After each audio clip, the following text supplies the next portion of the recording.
Friends, பூங்காற்று திரும்புமா அடுத்து வர எபிசோடில் என்ன நடக்கலாம் அப்படிங்கிறத பற்றி பார்க்கலாம். இன்றைக்கான எபிசோட் அதிரடியான எபிசோடாக இருந்தது மட்டும் இல்லாமல் ஆனந்தி வீராவை அப்படியே மிரட்டி விட்டாங்க அப்படின்னு தான் சொல்லணும். வீராவோட பழைய கதையெல்லாம் சொல்லி உங்கள் அப்பாவோட பேர் சோமசுந்தரம், உங்கள் அம்மாவோட பேர் விஜயா, உனக்கு நடந்த விஷயம் பெரிய கொடுமையான விஷயம் தான், ஆனால் அதெல்லாம் நீ எங்கள்கிட்ட சொல்லியிருந்தீங்கன்னா உன்னோட மன ஆறுதலுக்கு நாங்கள் ஏதாவது உதவி செஞ்சுருப்போமே மைக்கேல் அப்படின்னு சொல்லி பேசி அப்படியே மிரட்டி விட்டு இடையில ஒரு காமெடியும் பண்ணாங்க. நீ சொன்ன மாதிரி ஜேம்ஸ் பாண்ட் வேலைலாம் நான் செய்யல தான், இருந்தாலும் நான் செஞ்ச வேலை கொஞ்சம் பரவாயில்ல தானே அப்படின்னு சொல்லி செம்மையாக கிண்டல் பண்ணிவிட்டு நாளைக்கு பார்க்கலாம் அப்படிங்கிற மாதிரி சூப்பராக தான் பேசிட்டு போனாங்க. வீரா அப்படியே மிரண்டு போயிட்டாங்க அப்படின்னு தான் சொல்லணும். அடுத்து பார்த்தோம் அப்படின்னா வீட்டில் பெட்டியெல்லாம் ரெடி பண்ணி வச்சு இப்படிலாம் பேசும்போது அவங்களோட கான்ஃபிடென்ட்டை மன உறுதியை உடைக்கிற மாதிரி தான் வீரா நடந்துக்கிட்டாங்க. இருந்தாலும் ஆனந்தி விட்டு கொடுக்காம எதாக இருந்தாலும் பார்த்துக்கலாம் அப்படிங்கிற மாதிரி அவங்க அப்பா கிட்ட பேசி கூட்டிகிட்டு வந்தாங்க. இப்போ கோர்ட்டுக்கு வந்ததுக்கப்புறம் அங்கே நிறைய போலீஸ்லாம் நிற்கும் போதே நமக்கு தெரிஞ்சு போச்சு நாளைக்கான எபிசோடில் வீராவோட உண்மையான முகத்தை ஆனந்தி வெளியில் கொண்டு வர போகிறாங்க. அதுக்கு முக்கிய காரணமே குமரன் கொடுத்த ஐடியா தான் அப்படிங்கிறதும் நமக்கு தெரிஞ்சிருச்சு. ஏன்னா பெரிய பிரச்சனைலாம் நடக்க போகுது அப்படின்னா அதை கண்ட்ரோல் பண்ணுறதுக்கு தானே இதெல்லாம் வேணும். அதனால தான் நமக்கு சீன் பை சீன் அப்படியே கொஞ்சம் கொஞ்சமாக கொண்டு வந்துட்டு இருக்காங்க. அது மட்டும் இல்லாமல் ஆனந்தி அவங்க அண்ணனை வர சொல்லியிருக்காங்க. அதே நேரத்தில் மனோகர் ஏற்கனவே வீரா கிட்ட பேசும்போது எனக்கு ஆனந்தியை பிடிக்காதான் அப்படி இப்படி இருந்தாலும் என்னோட தங்கச்சி எனக்கு ரொம்ப பாசம் தான் அப்படிங்கிற மாதிரி சொல்லியிருந்தாங்க. அப்போ இதெல்லாம் நம்ம கனெக்ட் பண்ணி பார்க்கும்போது நாளைக்கான எபிசோட், அதாவது அடுத்து வர எபிசோட் ரொம்பவுமே இன்ட்ரெஸ்டிங்காக இருக்க போது. இருந்தாலும் கிரிமினல், அதாவது வீராவை பற்றி சொல்லவே தேவையில்லை, கூட இருக்க வக்கீல் அதை விட பயங்கரமான ஆளாட்டு இருக்கு.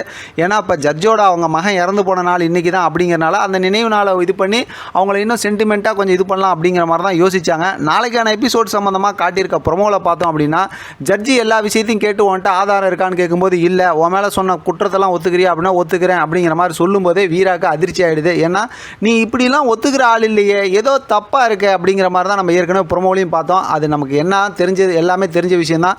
கண்டிப்பாக ஸ்டோரி அப்படி கொண்டு போனாங்கன்னா ரொம்பவுமே சூப்பராக இருக்கும். ஏன்னா நானுமே அப்படி தான் எதிர்பார்த்துட்டு இருக்கேன். நானுமே ஒரு 2-3 நாள் அதை அப்படியே வளைச்சி பேசி யோசனை பண்ணி பார்த்ததில், அதாவது ஒரு ஆம்பளை இந்த மாதிரி சொல்லக்கூடாது அப்படிங்கிற மாதிரி தானே குமரன் சொன்னார், அவங்களால பொறுத்துக்க முடியாது. அப்படின்னா என்னன்னா ஃபிசிக்கலாக நீ அன்ஃபிட்டுப்பா, நீ ஒரு குடும்ப வாழ்க்கைக்கு சரியான ஆளே இல்லைப்பா அப்படிங்கிற மாதிரி தான் ஆனந்தி எல்லாத்துக்கு முன்னாடி சொன்னதுமே, என்ன நீ ஆம்பளை இல்லைன்னு சொல்லிட்டு அப்படிங்கிற மாதிரி கோபப்பட்டு இப்போ வீரா எல்லா விஷயத்தையும் அவங்களோட சொல்ல போகிறாங்க. அதாவது அவங்களோட உண்மையான முகத்தெல்லாம் சொல்ல போகிறாங்க. ஏற்கனவே என் கூட வாழ்ந்தாங்க, அவங்க ப்ரெக்னெண்ட்டாக இருந்தாங்க அப்படி இப்படிங்கிற மாதிரி எல்லா உண்மையும் சொன்னாங்கன்னா இப்போ கரெக்டாக கொக்கிப்படியாக போட்டு பேசுவாங்க. அப்படி ப்ரெக்னெண்ட்டாக இருந்தாங்கன்னா எப்படி அவங்களோட அந்த ப்ரெக்னென்ட் இப்போ குழந்தை பிறக்காமல் போணுச்சு அப்படின்னு கேட்கும்போது அடித்தேன் உதச்சேன் அப்படிங்கிற மாதிரி சொல்லி தானே ஆகணும். அதனால் இப்படி ஒவ்வொரு விஷயமா அவங்க வாயிலிருந்தே ஸ்டேட்மெண்ட்டாக வாங்க போகிறாங்க. அதாவது வீராவே அவங்கள பற்றி எல்லாம் பேச போகிறாங்க.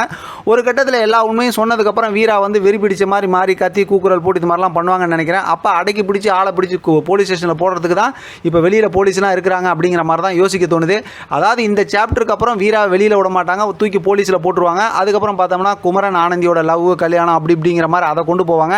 ரொம்ப நாளைக்கு அப்புறம் ஏதாவது ஒரு சூழ்நிலையில் வீரா ரிலீஸ் ஆகி மறுபடியும் உங்களுக்கு டார்ச்சர் கொடுப்பாங்க, மென்டல் டார்ச்சர் கொடுப்பாங்க அப்படிங்கிற மாதிரி தான் நான் கதையை யோசிச்சு வச்சிருக்கேன்.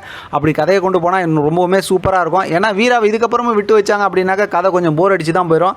ஆனால் இப்படிலாம் ஒரு பொண்ணுக்கு நடக்குதுன்னா இவ்வளோ தூரம்லாம் வர தேவையில்லை. ஏன்னா இப்போ நவீனமான உலகத்தில் கேர்ள்ஸ், அதாவது லேடிஸ்லாம் செம்ம ஃபாஸ்ட்டாக இருக்கிறாங்க. ரொம்ப அவங்களாம் பாராட்டணும். அப்படி இருக்கவங்களுக்கு இந்த மாதிரி ஒரு ஆள்லாம் ஒரு ஆளே கிடையாது. சும்மா லெஃப்ட் ஹேண்டில் ஹேண்டில் பண்ணிட்டு போயிடுவாங்க இந்த மாதிரி ஒரு மென்டல் கேரக்டர்லாம். அப்படி இருக்கும்போது ஏன்பா இவ்வளோலாம் போட்டு இழுத்துட்டு சுற்றுறீங்க அப்படிங்கிற மாதிரி தான் யோசிக்க தோணுது. இருந்தாலும் நாடகம் தானே, அவங்களுக்கு எபிசோட் ஓடணும், கதை ஓடணும்ல, அது மாதிரி தான் இப்போ கொண்டு நிறுத்தியிருக்கிறாங்க. இந்த வீராவெல்லாம் செவுனி மேலே ஒரு அற விடலாம்னு தான் தோணுது பார்க்கும்போது. நாளைக்கான எபிசோட் ரொம்பவுமே எதிர்பார்த்துட்டு இருக்கேன். பார்க்கலாம் என்ன ட்விஸ்ட்டை வச்சு ஆனந்தி குமரன் சொன்ன ஐடியாவில் ஜெயிக்கிறாங்க அப்படின்னு. ஆனால் இதுக்கப்புறம் பார்த்தோம்னா செம்ம சூப்பராக ஸ்டோரி இருக்க போது. தொடர்ந்து ஆதரவு கொடுங்க. இதை பற்றின உங்களோட கருத்து கமெண்ட் பாக்ஸ் தெரியப்படுத்துங்க. தொடர்ந்து ஆதரவு கொடுங்க. பேசுறதுக்கு நிறையா இருக்குது, அதெல்லாம் இப்பயே பேசணும்னா நமக்குமே போர் அடிச்சிடும். இதை பற்றின உங்களோட கருத்து கமெண்ட் பாக்ஸ் தெரியப்படுத்துங்க. தொடர்ந்து ஆதரவு கொடுங்க. தேங்க்யூ ஃபார் வாட்சிங்.